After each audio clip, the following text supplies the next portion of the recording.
Welcome back to Chasing Dreams Homestead. How you guys doing this morning, dreamers? So we're making a quick video on how we render lard. We had a dreamer in the group that recently had a hog processed and got some fat back. Now you can treat fat back like bacon, you can cure it, you can smoke it and enjoy it just like bacon, or you can render your fat down. So we thought that since they hadn't had any experience with rendering lard, that we would do a quick little tutorial on how we render lard. There's a bunch of different ways to do lard. This is just the way that we do it, and the way that we have found to be the most effective, easy to do, and least problematic method of doing it. Also throughout the video, we will show you at the very end the cracklings. If you've never had cracklings before, you're in for a treat.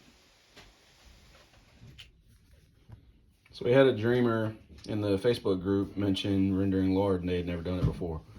There's so many different ways to do it. This is just one of the ways that we do it. We have ran it through a grinder before, but I like the cracklings that you get a little bit better if you do it in chunks like this. So just want to take a moment to show you all what we do. We cut it into very small chunks like that. And as you're cutting the lard up to go into the crock pot, you want to remove any pinkish portion. That's the meat. We don't want meat in the fat when it's being rendered down. The meat is what always ends up spoiling. So you want to take out the large pink chunks. Now a little bit of pink discoloration like that, that's not going to hurt anything at all.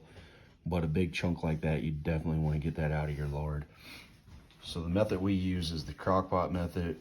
It's simply because we can keep it on, keep warm or low, and we don't have to be on top of it as much.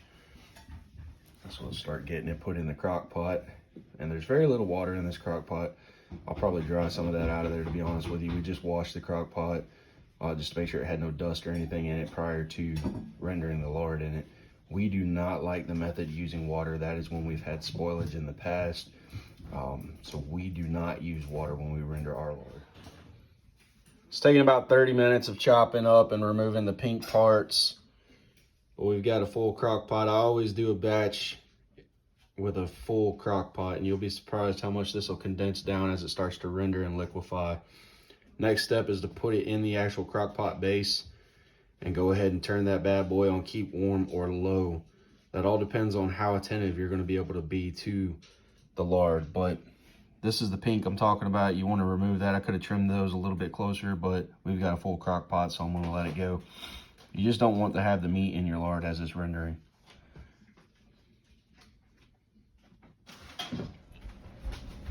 "30 minutes in, this is how far down it's already worked its way down. We like to do the lard low and slow. That completely mitigates the risk of burning it. You can cook down or render the lard a lot faster if you put it directly on a stove eye, but then you've got to be there maintaining it and stirring it so it doesn't stick or burn. But it's almost condensed down to half a pot already within 30 minutes. So it's liquefying and the lard is rendering. We gave it a good stir, and we'll come back and check it again in about an hour. So we are 3 hours into rendering. Let's check her out. Getting liquidy now. It's good. So at this point in time, I could actually go ahead and strain all that off, but I'm not going to. I'm going to allow this to continue to render for a little while longer before I start ladling some of that out. This is 3 hours in though. It takes a while. It's a slow process.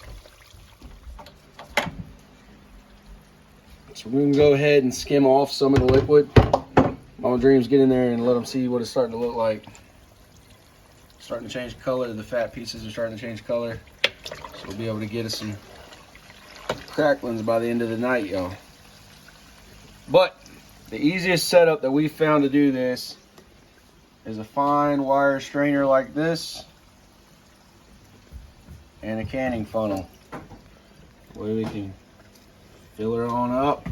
The key to preserving the rendered lard is to have no bits and pieces of meat or any other fat in there. Oh my God. Sometimes we have had to double strain or double filter the fat, but cheesecloths helped you. We were out of cheesecloth, so we're just gonna rock with it. Now, usually what we would do is we would line this strainer with cheesecloth on the second filter. We're just gonna go ahead and get one jar poured up so that we can let it cool and show you the change in color that it goes through. Still have several more hours on this render here, and then at the end we'll show you the cracklings when they're all nice and crunchy and floating to the top. They change colors. They'll start getting a lot more brown as they're completing their cooking cycle and completely rendered out.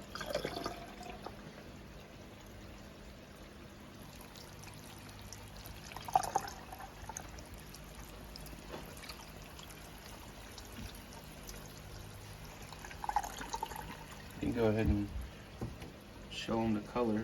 There you go. So that's the color it is right now in the jar. We'll come back in a few hours once that jar is cooled and show you how it looks when it's completely cooled. Alright. So generally for this step, I would go ahead and add the lid to it, and the heat from this would create a nice seal until it's ready to be used, but we want this to cool down a little bit faster for video purposes. So the big thing is just make sure you have some kind of cover over it so that nothing can get into your lard and contaminate it. If you look at it, you can see it's already cooling slightly on the bottom and it's starting to change colors. We'll show you the finished product. Just to show you guys, I just jarred up the one on the left. The one on the right was literally 2 minutes ago. It's already cooling and changing colors. Alright y'all, we did a new jar so that you can compare it side by side, but when your lard is done cooling, it should be pure white. That's good, clean lard. And that stuff is shelf stable. Put it in a dark pantry somewhere cool, and it's good for a long time. These are the cracklings. They floated to the top when we were rendering down the lard. Now the method we use, once we get them to this point, we go ahead and lay them out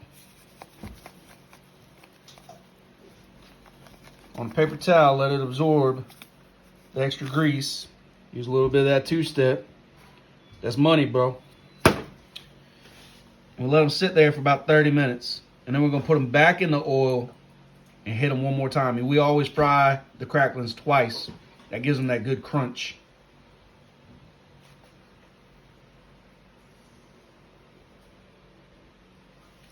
For you eagle-eyed viewers, that first video where we're pouring the lard into the jar, there was a little black speck in there. We ran it through a second filter and it's out of the jar, it's clean and it's clear. Just wanted to let y'all know that's why we touched on filtering it twice. We always run it through a filter twice. This time around we did not have cheesecloth, so we just worked with that fine mesh strainer and filtered it 2 times. So the method we use to go ahead and get it extra crispy is we put it in the oven on 375. So we'll get that scooped out, placed over here to drain, and then we'll season it up one more time with that Cajun two-step. You can see the color change from round 1 to round 2. That's that second fry. Hitting it with that Cajun two-step, that's money, y'all. Put it on a cracker. Ooh-wee! We're excited about these bad boys. We're gonna let these sit here, cool. They'll harden a little more as they cool and dry out. And all the paper towels will absorb that excess grease off of them. So that's how we render lard. Mama Dreams is laughing at me because I got tongue twisted. But that's how we render the lard. Pretty daggum easy, isn't it? And like I said, if you've never had cracklings before, that's the byproduct when you render down the lard. And it is an awesome treat. But we hope you enjoy it. We hope it was easy to follow along. If you like what we're doing, like and subscribe to our YouTube channel. And we're also on Facebook, Chasing Dreams Homestead. Come on over there and be a dreamer with us. Anyhow, y'all, till next time, keep dreaming.